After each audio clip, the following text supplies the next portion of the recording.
When a 200,000-ton ship is being brought into dock, you want a harbor pilot who knows what they're doing.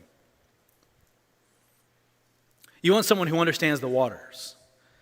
You don't want their first attempt to dock a ship to be a container ship that is as long as the Empire State Building is tall. You want someone with experience, someone who is proven. This Jesus, in bringing many sons to glory, he would make the founder of their salvation perfect through suffering. So God has appointed that Jesus the Son should bring many sons to glory, and that his perfection, or he should be made perfect through suffering. Now bear with me. Again, we're delving into some theology, some rich theology, but we're going to do an overview this morning. We are going to cycle back to these concepts as we continue our journey in Hebrews. Now here's a question that you may ask, and hopefully you are asking it. What does it mean that Jesus was made perfect? Does it mean that he wasn't perfect before? Does it mean that he was somehow deficient before he went to the cross and the cross completed something in his character? No. The rest of Scripture with one voice attests to the fact that Jesus is the omnipotent, omniscient, perfect God, the same yesterday, today, and tomorrow.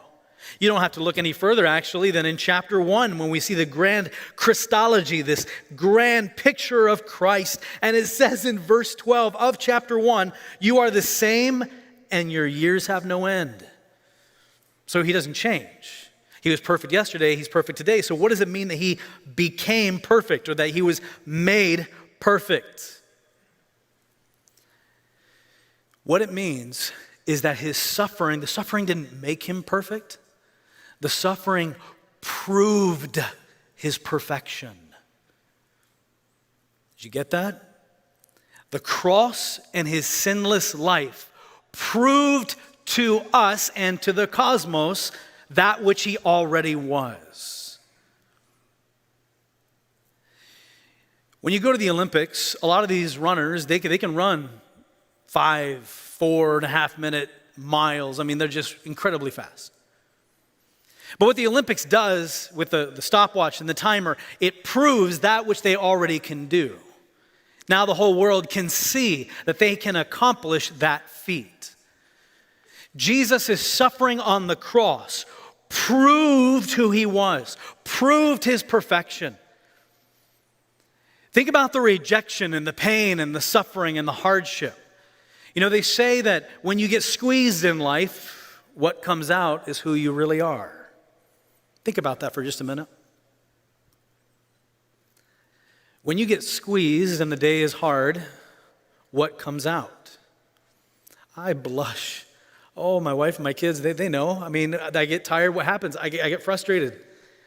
I get distant. I get a little short. You know, it's like, I hate when I see what comes out in my heart. It's so convicting. It reminds me how dependent upon I am for the grace of God.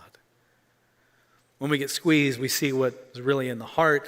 But what happens to Jesus? He's squeezed in every possible way.